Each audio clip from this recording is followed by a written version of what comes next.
Dear Mr. A&R, we all struggling artists. Realize the world is cold, but we came here to spark it. Swimming little guppies in a sea full of sharks. It's gonna take a miracle to not end up hard. Hello, and welcome to another episode of Inside the Six with Ian and Thomas. Hi, everybody. Not much has happened. There hasn't even been 10 games since last week. But there has been a 29th lead change in the Premier League this season. Liverpool back on top.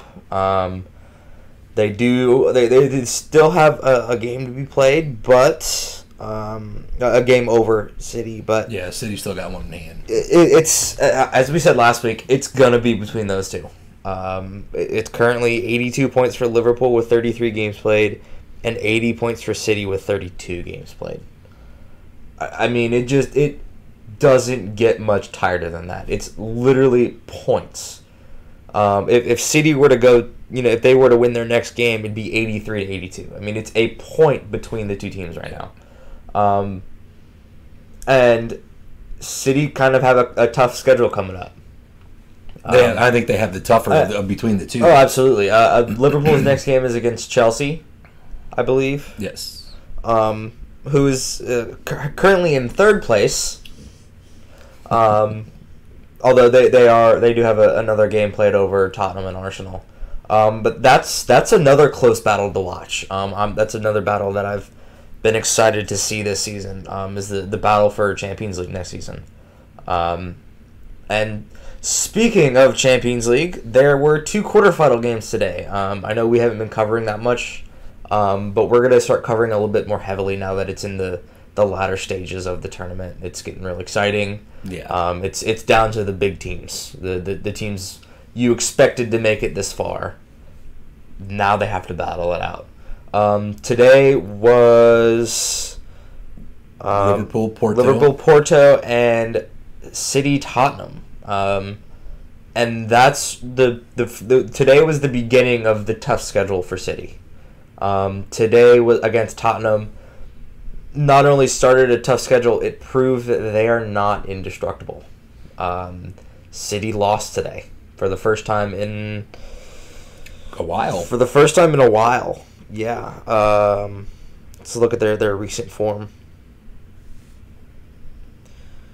And welcome along, Seamus O'Melauchlin. 4, 5, 6, 7, 8. That's the best Gaelic I could come up with. Sorry, lad. But yeah, that game between Tottenham and Manchester City was played at the new White Hart Lane. It was, which is it's beautiful, by the way. Congratulations to Tottenham on that new stadium. I don't think they've dropped points in it yet. I don't think they've lost in it yet after 2 or 3 games. Is it just 2? I think it's the second match they played. Because they played against Crystal Palace. Yeah. I think this is their second match. I think this is their first Champions League match. Yep. But today was the first loss for City in 14 games, going back in all competitions, mind you. Going back to January 29th, when they lost 2-1 to Newcastle. Wow. So they've been on a pretty good run as of late. So today showed a chink in their armor. Hopefully Tottenham can continue to, for Liverpool's sake, hopefully Tottenham can continue to kind of pick at that and maybe, create a hole. We said it last week, there's 3 games coming up against Tottenham. It's not going to be an easy ride. Oh, that's right. They have, they played them 3 times in a week. Mm-hmm. They've got they have their next game is against Crystal Palace. That's on the 14th. After that is the second leg on the 17th against Tottenham, and 3 days later, they play Tottenham again for Premier League. The downside to that is, as our friend Seamus just pointed out while he's chatting, so you guys are welcome to chime in as well. Just go to your YouTube Inside the Six where you're already at, if you're watching, and you can ask questions and make comments. But Harry Kane is apparently out injured. Again? Oh, yep, he is. So that's bad news obviously for Tottenham. Bad news for Harry Kane. Hopefully it's not too serious. I mean, but that may be just a little bit of a lift for Manchester City to not have to deal with the marauding of Harry Kane inside their. I don't know. I've seen the way that Tottenham have been playing lately. They haven't really been utilizing Harry Kane. Well, they've been using Lucas Moura. They've been using Son a lot more. They've been putting Harry Kane up there to be kind of a misdirection. So I mean that might hurt them, but I don't think he hasn't been the striker he used to be. He's more of a poacher now. Yeah. He just kind of now he's still making runs. He still influences the game. I agree with you though. He's not the striker that he once was. He's not the danger that he once was. Mm-hmm. You still got to watch out for him. The fact that Harry Kane is now out, they're going to use Lucas Moura more, mm-hmm. And they're going to use Heung-min Son more, who I think is a better attacker. I think so as well. In my opinion, he scored the goal today against City. There you go. And Harry Kane didn't do a whole lot against Liverpool, but still, that was still just really an edgy game, man. I mean, that was a nail biter the whole way. Now, Liverpool's last match. That was kind of the first scary. 45 minutes. I was on the edge of my seat. I was like, "Oh, this is it. They're done." Especially they going down early 1-0. To Southampton. Yeah, I mean, and I'm not taking anything from Southampton. They're a team on the rise. Ralph Hasenhüttl has got that team working. We've said it. I've said it over and over again. But it deserves to be said. I mean, he has got that team at full capacity, and they played really, really well against Liverpool. It very could have easily been a loss for Liverpool. Yeah, it was. I mean, I'm going to be honest with you. I watched that match. I watched it live, and I was worried. When they went down 1-0, and they looked sloppy. They looked lazy. They looked complacent. They looked confused. For the entire first half, it was not good football from them. In the second half, it was very different. Mm-hmm. I'm glad to say. And it turned out to be a 3-1, a 1-3 scoreline. At Southampton, Liverpool got the 3 points, and it was a huge 3 points. Mm-hmm. That was a huge 3 points for them. They have to have those. Yeah, I mean they cannot drop any points. I mean at this point, even if City get a draw, that would still put City on top on goal differential. Yes, just because they have so many more goals scored. Liverpool have to win everything, and City have to lose a game. That's how close this is. Yes, yeah. Liverpool cannot drop any points, and City, like you said, City can get a draw and still win the league on goal differential. And that's not a contentious point. It is what it is. City, the first half of the season, the way we're crushing people. I mean, 5-0, 6-0, 5-1. They were absolutely destroying opponents. Liverpool was not. They were winning, they were drawing, but I mean, they were 0-0 draws. They were 1-0 wins. So at this point, they have to win 3 points in every match, and Manchester City can come away with the draw and still win. They have to drop 3 points in a match, there's a lot of scenarios going on, and Chelsea's in third place right now. Yep. So this it's not close. Yeah, with the point difference was 17. 14, it's something like that. 17 points. Like I said, it's gonna be one of those two. I don't think it's possible. I'm counting the points, but there's 5 games left. Yeah. I don't think it's possible for Chelsea in third place to catch up, just based on points. Yeah, I think at this point it's Manchester City or Liverpool, one of those two, and then everybody else is fighting for top 4. Yeah, everybody else is fighting for 3rd, 4th, and 5th. Basically, is what they're looking at. And speaking of top 4, Arsenal actually took a hit this week. Yes. They lost to Everton. That would have put them up in third place. And they would have. It wasn't a big win. It wasn't, but it was a big win. Arsenal for Everton didn't play. No, it was not Arsenal. I don't know what happened over the little bit of time that they had off, but I mean they looked sloppy. They looked they didn't play as a team. I don't know. I mean, even Mesut Ozil, who's playing a little bit more now, and I'm kind of glad to see that. I mean, he's getting a little long in the teeth. He's been around a lot of years, but he's still a good player. He was not having the influence. He was influencing the game more than some of the other players were, but he wasn't having the influence on the game that you would expect Mesut Ozil to have on the game. I actually noticed something watching that game, watching Mesut Ozil. I feel like he doesn't want to play for Arsenal anymore. He almost looked like he was not content with where he was at. He's always had that angry look on his face. I mean, even when he was playing for Arsenal. Yeah, but this game he looked... Yeah. I don't know, he just looked like downtrodden that he was at Arsenal. Yeah, and he came off late in the second half. He was subbed off, and he threw his jacket. There was speculation, from the commentators during the live match that, he threw his jacket because of something that the team did on the field, or maybe he threw his jacket because he was angry that he got subbed off. I think subbing him off was probably a good idea. Like I said, later on in the game, he wasn't influencing the team as much. He wasn't creating the chances. He wasn't opening the space like he's known to do. But again, I mean, he's a veteran player. He's been around a long time. And maybe he's not happy. Maybe he doesn't like Unai Emery's style.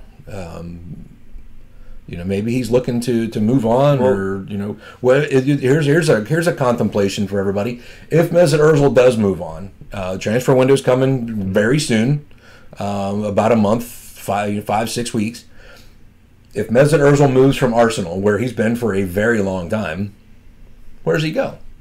Does he go somewhere else in the Premier League? I mean, I guarantee you, if he stays in the Premier League, which if he leaves, this is all contemplation. If he leaves, and he goes to, just pull a name out of the hat, he goes to Everton, or if he goes to Liverpool, I'm going to be very upset. Anyway, but I promise you, anytime he sets foot in the Emirates after leaving Arsenal for so many years, he is not going to have a very good welcome. You're right. He may not be welcome anywhere else in the league. So if he does leave Arsenal, if that's even the plan, he would probably have to leave England. I'm interested in how old is he? I don't know. So leave a comment. Give us a message. Send us something. What are your thoughts on that? Where would he go? Where could he go? Where do you think he'd be a good fit? So he is 30 years old. Okay, well, he's still got. He's still got a good amount of football ahead of him. He has a couple years left. Yeah. I think if he goes somewhere, I think he would probably head back to Germany. Back to the Bundesliga. Yeah, okay. I mean he's German, so he might want to head home.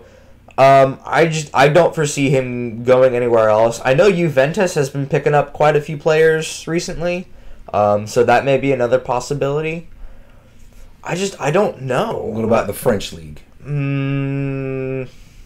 That's not a real league.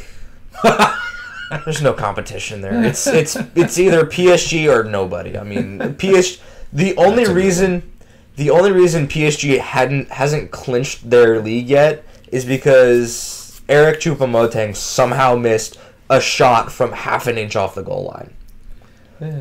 If he had scored that goal, their season would be over. They could lose the rest of their games and they would still win the league. I don't know. To me, the French league has become a joke because PSG is the only team with money anymore. Yeah. Well, the comments are coming in. The French league, China. That could be another possibility. And like I've said before, whenever players go to, if they go to one of two places, if they go to China or they go to the MLS, they're done. That's it. That's where players go because they're no longer viable superstars. They're just not. They're not. I know there's plenty of Wayne Rooney fans still out there. I know there's still plenty of Ibrahimovic fans still out there. But I'm sorry, MLS is not good football. China has zero coverage anywhere but in China. Nobody watches those matches except the Chinese. I mean, they get paid gobs of money to go to China. So, I mean, if that's what they're looking for, that's all well and good. But the MLS might be, well, I mean, and I'm not going to say all players go to the MLS because they're crap at that point. Because Thierry Henry actually had a pretty good MLS career. But he was brought there not as a retiree. He was brought there as a marquee player. David Beckham, and another one. Even Robbie Keane. I'd even put Robbie Keane in there because he had a really good MLS career too. I disagree with your statement that the MLS is a terrible league. It's not as good as a lot of the top European leagues. The European leagues are it's top tier football. That's the best of football. The MLS is more because it's a newer league and it's in America, which is not a soccer heavy country yet. It's still NFL and baseball and basketball and stuff like that. Yeah. I think that it's still kind of hurting that stuff is still kind of hurting the MLS, but it's growing, and it's growing quite rapidly. Yeah, and they're getting more teams, but I mean, it to me, and this is a conversation that that we've had many times over the years. Even at Hammerheads matches, we'd go there and we'd talk to fellow Port City Firm members and talk about the MLS and a promotion relegation system and things like that. And how it would never work. And it's not ever going to work the way it does in Europe. I mean, you got, the Bundesliga, because Germany is a sizable country, but it's still not as big as the United States. You got England, which is still, a comparatively small country. So promotion relegation is actually pretty easy there because the travel is a lot easier. The same with France, the French league, and even the Italian league. Those countries are smaller in size, so travel for some of the lower level clubs who fight their way through promotion and get promoted to a Premier League or a top flight into the top flight in that country. It's not going to be as much of a financial burden for say some of these teams to be able to travel. And granted, they get money from the league and things like that. But in the United States, because it's so big, I mean, they've got the MLS split up it's the East Division and the West Division. And I think even in the East and West Division, that's still a lot of ground to cover for a team and that was one of the things that during the Lamar Hunt U.S. Open Cup, that's a big tournament, similar to EFL and FA Cup in England. Yeah. The Hammerheads, actually progressed pretty far in that tournament more than once. But it was a really big burden financially for a club as small as the Wilmington Hammerheads, who were, averaging 2,500 to 3,000 fans a week, to travel, to Salt Lake City to play Real Salt Lake, things like that. It's a lot. And I think that's one of the things that kind of holds the MLS back. Because they don't get that little bit more of an it's just that one more element that adds just that little bit more excitement to the league. When at the end of the season, you got 3 teams who are now gone. Yep. And you got 3 new teams who you may or may not have ever seen play before.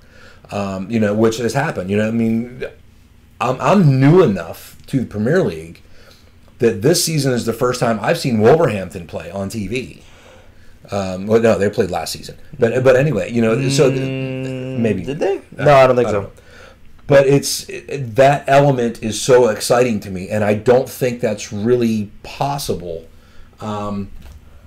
for a lot of teams to do in the MLS, and I think that's one of the things that holds them back because below MLS you got USL. And some of those teams, I know they're trying to bring them up a level, with They're not giving waivers for stadium size anymore. They're not giving waivers for ownership, financial viability anymore. Well, and then but there's also teams like FC Cincinnati who just recently this season went from USL to MLS. So I mean, I think the MLS has a future. Because it is growing. The fan base is growing pretty quickly. I think they need to figure out a promotion relegation system within U.S. soccer. There's a right way to do it. I just don't know what it is yet. And I probably won't know what it is until they release something that works. Well, and I don't even know that it's even something that's on the horizon for them. Don Garber and all those guys. All they're looking for is how many teams can we smash into this league? Yeah. I mean, every season we get one or two more teams, and they just keep growing it and keep growing, and that's fine. I want them to grow it. I want them to grow soccer in this country because it's the most amazing game ever invented. But grow it smartly. Besides strip poker. Whoa! But I'm just that's my opinion, and I'm allowed to have it. So. But yeah, they have to grow it the right way. And again, every other country that has, which is all of them, have, top flight soccer. You got the Premier League, you got Bundesliga, you got Serie A, all those. They have a promotion relegation system. And I'm telling you, that's the spice that is really missing in American soccer right now. That's really it. That's the flavor that they don't have right now. And that's why it's a different game. Because these teams know we can play mediocre ball right now, and we're going to be here next year. Yeah. We can be bottom of the table. We're still going to be here next year. Yeah, there's no consequences to not playing well. And that is what I think makes it better. And that's why that's probably the biggest reason I don't like MLS because it doesn't have the promotion relegation system. Absolutely good-looking future. The sport itself is picking up huge. Yeah, it is. Seamus, it is definitely picking up huge in the U.S. And it's something that I feel like I've had kind of a part in. It's a very small part, almost microscopic. But watching my children play, Thomas was 4, when the first time he kicked the soccer ball, and I still remember one of his first games, and in the U6 or U5 or U4, whatever it was, he kicked the ball, and then he was on the ground, and he's wading through the grass, and I'm like, well, what are you doing, man? His coach's like, what are you doing? He's like, oh, I found a bug, but he's grown in the game. He still plays the game. I have a game tonight, and. And my daughter was the same way. She was about 8 when she first started playing, 7 or 8. And now she's the head coach of a private high school soccer team in Virginia. So I feel like, watching my children learn the game, which forced me to learn the game, and I feel like I've grown with it. I mean, I've actually started playing, and I still play in the adult league, the over 35s. Mm-hmm. So I think, and I've seen that league grow here at the Wilmington Adult Soccer Club here in Wilmington. I've seen those leagues grow with the Open Division and the O30 and the O35, and we have more tournaments, we have more teams, so we get more games. When I first started playing, the even 11 aside. We had maybe 6 games a season. That was our season, 6 matches, because that's all the teams there were. Now, I'm playing 7 aside because it's easier on my schedule. And our season goes, 2.5, 3 months. It's still not a real long season, but it's grown, and it is growing. It's going to hopefully keeps growing. Mm-hmm. The future does look bright for soccer in America. I'm excited. I'm certainly hoping that it works out, that everything works out for it, because it's such an amazing game. Like I said, it's the best game ever invented. If you're watching this, you're probably a big fan of it already. Yeah. Get your friends into it. Bring them down to the local bar and watch a game. Like some Saturday. And as far as that goes, I have, one of my best friends I've known for 40 years, and he's an NFL fan. That's his thing. He's the NFL, and that's fine. You're allowed to watch the NFL. I personally don't understand the game well enough to really enjoy it, but, and he makes jokes. He's like, oh, if I wanted to see somebody struggle to score for 45 minutes, I'd go to the bar, ha ha ha. But at the same time, I've talked to him about it. I'm like, well, you have to understand, it's not all just about scoring. I mean, it's no fun. Like when you watch a basketball game, and they're playing for 45 minutes or an hour. They play 60 minutes. 4 15-minute quarters or 2 30-minute halves, whatever it is. I don't know. But anyway, and the score is 135 to 98. And like, really, 135 points? It's not exciting to me when you expect someone to score every time they touch the ball. That has no excitement to me. I mean, even football, people don't expect that. That's one of the biggest things about it is it's not easy to score. I mean, look at hockey. Hockey. I mean, the goal in hockey is the size of a crouched man. And there's a crouched man. And there's a crouched man in it. And still, and people love hockey. It's a great sport. It is a great sport. I think it's a very cool sport too. I don't not enjoy watching hockey. I'm catching on to rugby. I'm starting to figure rugby out. Watch rugby, man. If you're an NFL fan, watch rugby. I have no idea what goes on in that sport. It takes a bit to figure it out, but it's way better than NFL ever could be. But the fact that they don't score every time they touch the ball is one of the things that I think is so exciting about the game. It is an intricate game. I mean, they call it the beautiful game for a reason. There's subtleties. I mean, there's so much talent involved. There's so much skill involved. And both of those are things I don't have. But I still enjoy the game because I understand the game. And there's always room for improvement. I mean, even guys like, Zlatan Ibrahimovic, always looking for a way to improve his game. Steven Gerrard, always looking for a way to improve his game. Even though he's not playing anymore, he's still looking for a way to improve. Well, he's managing now, isn't he? Yeah. But you see, even the young kids, we talked about PSG. So you got Kylian Mbappe, who for the next 15 years, we're going to be watching play soccer because he's that good. And he's going to constantly improve. As good as he is now, he's going to be better next year. Christian Pulisic, as good as he was last year, he's better this year. And he's going to be better next year. Hopefully not too good because he's going to be on Chelsea. And that's not good. I mean, Callum Hudson-Odoi, he's already on Chelsea, and he got his first start for England. He got his first start for Chelsea recently, and I mean he's killing it right now. Phil Foden for Manchester City won the U17 World Cup with England, I believe it was. So that's an exciting prospect for England, the English national team. For Manchester City, Jadon Sancho with Dortmund. I mean, it's the future is exciting. It is exciting all the way around. I mean, even for United States football, because the U.S. men's national team is finally starting to bring in some young blood, some new fresh ideas, and hopefully the next couple of years they can get them to take them places. And I don't think the U.S. has ever been embarrassing. It's been frustrating over the last couple of years. They had a pretty good World Cup in Germany and in Brazil. No, was it?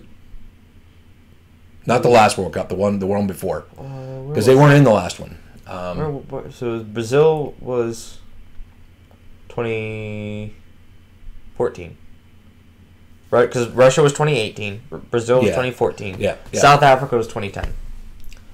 Yeah. Germany was 206. Yeah, 206. Because I remember watching those games late at night on the phone with Taylor. But anyways, so share the game, and it's beautiful. If your friends, they're going to pick on you, they're going to be funny, and that's fine. Take it like a man, take it like a woman, whatever. But share the game. It's beautiful, and it's growing. It's been around for hundreds of years, man, and it's awesome. We love it. I love it. Congratulations to Tottenham. Sorry, Manchester City, but you're not sorry. No, I'm not. I'm just glad that we finally found a chink in the armor. Congratulations to Liverpool. Won their first leg against Porto for the quarterfinals. Second set of quarterfinals is tomorrow, Wednesday. There's going to be some good matches. Ajax, Juventus, United, Barcelona. I'm very excited for that second one. Yeah, it's going to be some good matches. Yeah, that rant over. Yeah, that United. Yeah, that's what I do. I'm sorry, but yeah, the United Barca match is going to be exciting. But anyway, guys, we love this game. We're glad you joined us for this.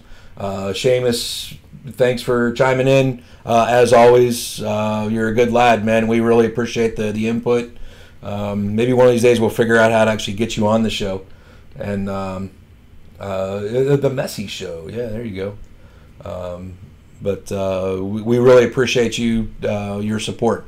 Thanks a lot, pal. And hopefully soon we'll see you on the pitch on a Sunday. And we'll get to talk some trash with you and play some footy. But that's what I got. That's all I got. Ladies and gentlemen, this is Inside the Six with Ian and Thomas. Thanks for coming and watching and hanging out with us for the last 30 minutes and talking about the game we love. Hit the subscribe button, hit the like button, hit the bell so you get the notifications. Because we're going to do this until we don't do it anymore. Which is pretty deep, by the way. Whoa. And, yeah. But big shout out to our really good friend Macrophonic MC. He lets us use his music. That's his music. He writes it and performs it. Pretty good stuff. And it's pretty good stuff. And you can find all that information there as well. Check out Macrophonic MC. He's got several albums. He's a very talented dude. Super cool guy. Also, just a plug for him. He and his family put together a YouTube show. Which apparently is getting some pretty serious traction right now. It's called Fun 2-3. It's he, his wife, and their two super awesome kids, just doing cool family stuff together. Coolest kids in the world. And so check that out if you got kids. Sit down with them and watch that. You'll get a really good kick out of it. Big shout out to Thomas. He does all of the production, editing, and direction, and all that stuff. I sit here and rant. And that's that. So, but thanks for joining us, and we'll see you next time on Inside the Six. Thanks, guys.